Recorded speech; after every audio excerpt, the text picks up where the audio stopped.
Well, this is Guns, Knives, and Watches. And, folks, we in the shitter today because we talking about shit. Real shit. And piss, baby. Because we're backpacking, man. And this is my toiletry kit. My toiletry kit is in an outdoor research dry bag. Why is it in a dry bag? Because I want to keep it dry? No. I just like the bacteria and things that are involved with excrement. Going to the potty, man. Going to take a big dump, man. I like it to be in a bag, man. I don't like it to be dispersed throughout my pack. And being like one of them, they're like, oh my god, engineer types. I've done bacterial testing, this, there, or the other. Do I want to design your waste treatment system? No, I really don't. It's not my thing. Have I been to waste treatment systems and da-da-da-da-da and this, there, or the other, and I can tell you more gross stories than you want to know about how they take the corn that is indigestible out of your, after it goes through your digestive tract, goes through the sewer system. They have to clean it out because it's still not digested by the bacteria. But you know, it's value added, man. It's that, it's got that fiber, baby. Boy. Anyway, and that's where we're at. So this is my outdoor research dry bag. It is a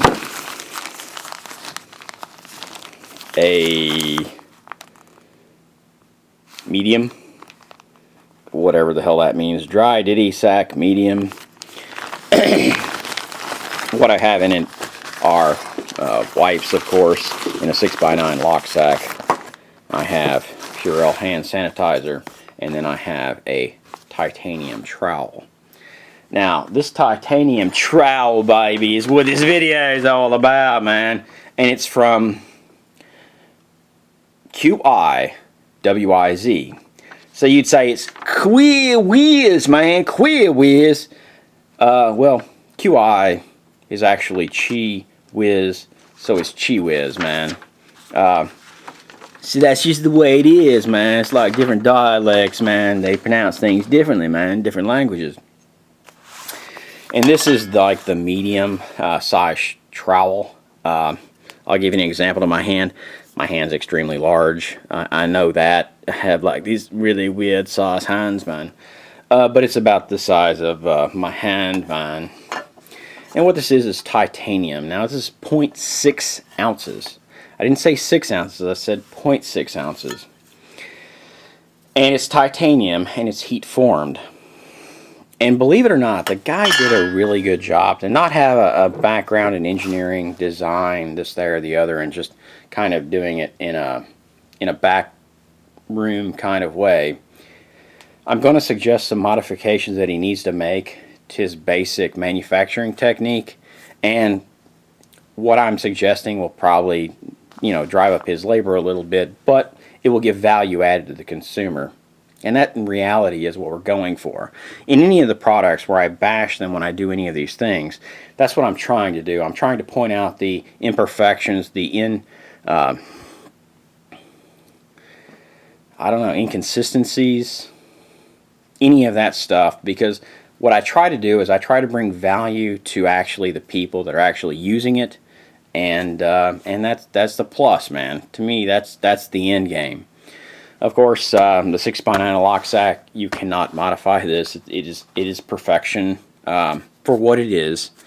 The special operations, this, there, the others use these things forever, and that's actually who they were originally designed for. And you'll probably find some internet something that says something different, but these things were adopted by special operations for marine deployments, this, there, the other, insertions, extractions, da-da-da-da. You're not so worried about your extraction, but insertions, that's kind of important. And your Purell hand sanitizer with aloe, because that's just not fucked up like that, man. Look at there, aloe vera, baby. This thing's $35, which is kind of expensive. Now, can you use a stake? Can you use a lot of different things? Can you use the heel of your boot? You can in a really absurd world. But this thing, believe it or not, even though it's 0.6 ounces, and this was my experimental one because I did not get another one.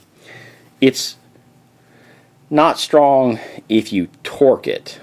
And anybody knows engines knows about torque, baby. And it's not if you push it on it like this.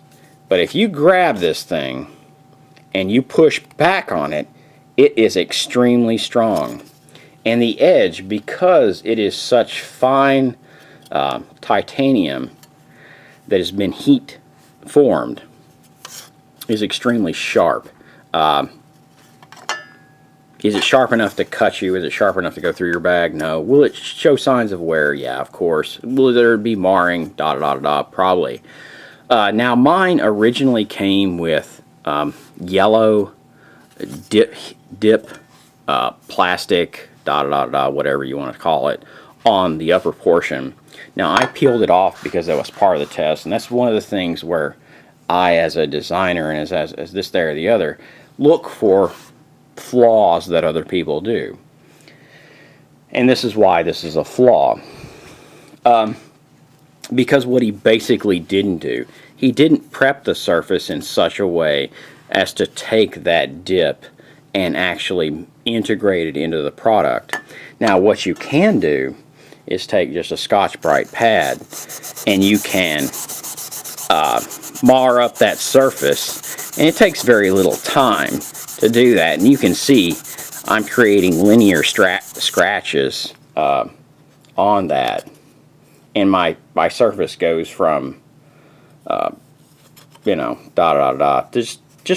just to create more scratches, more surface area.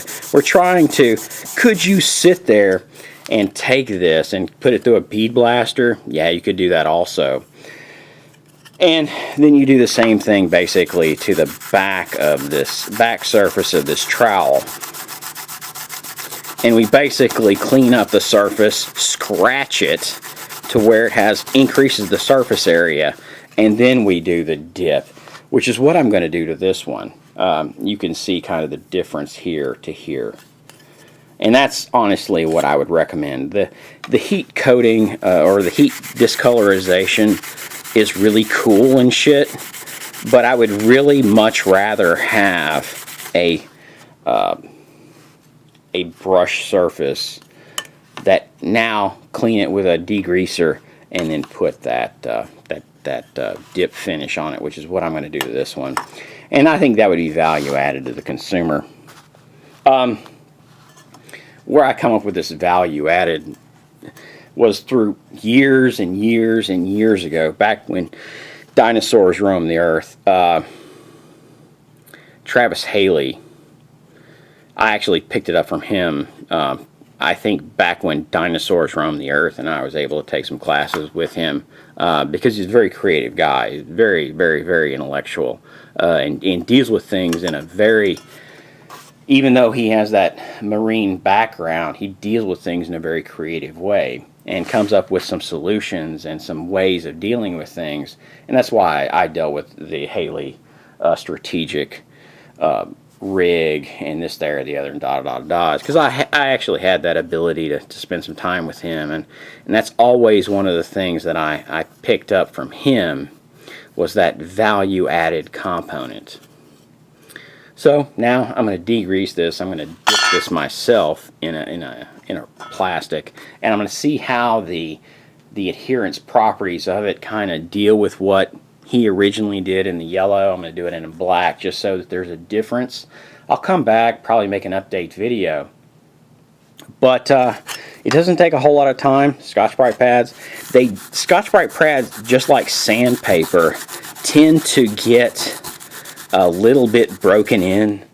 The more abrasive elements of the Scotch-Brite pad tend to agree, and then we'll see where we're at. $35 is their medium size. This was from QiWiz. It looks like QiWiz, man, but it's pronounced QiWiz. It comes with an advanced cat hole user manual. A friend of mine was a environmental engineer, and took some engineering classes with him. And it talks about how to do cat holes and all that crap and this, that, or the other, and making poop soup, which is about a waste of fucking time to me. But having a good trowel that's dedicated for that and is very efficient, time, conserving. It's like the difference between a Sawyer Mini and a Sawyer Squeeze. The Sawyer Mini will do what a Sawyer Squeeze will, because it'll do 100,000 gallons. The Squeeze will do 1,000,000. If you backwash one or the other, but the damn Squeeze will just do it so much faster. And time, unfortunately, I'm part of the new age where time matters, this, that, or the other. We have to have it now. I need this, that, or the other. And is this worth 35 bucks? I think it's a pretty cool product. I dug some holes. I live in kind of clay soil that has some rocky environment. I tried to pick more natural soils that had more higher concentrations of organic matter, which is why this thing's not beat all to hell, because my soils here are just fucking weird, especially up on top of the hill, mountain, whatever you want to call it. Go down in the bottom land, then you find more organic matter. But it's just like a thing, man. It's like, dude, if you're gonna, man, do the thing, man, and 35 bucks, man. Plus it's got like that there 0.6 of an ounce, man. You don't have to like use a steak, dude. Oh God, I need a long steak on dig a hole. Anyway, this is Guns, Knives, and Watches, and the QiWiz Cathole Trowel or something like that, and I'll put it back up there again just in case anyone's interested. This is the finer art of QiWiz. That's how you do it. You go QiWiz.com. This is the medium size. This is not the small one. This is not the big one. The big one, probably you would have problems with torsional rigidity as far as just the because the physics is all different, and the small ones, I don't know. I'm not going to go there. This is their biggest selling product. Modify it like that, and you will have the state of the art, man. And if you ever watch this thing, man, it's like, dude, that's what I would do as far as your manufacturing process. Mar up the finish a little bit more before you dip it, and you'll get much better adhesion. It's not a new concept. This is Guns, Knives, and Watches, baby. Have a good one. And we're talking about shitter, man. Taking a big old dump in the woods, baby. Yeah.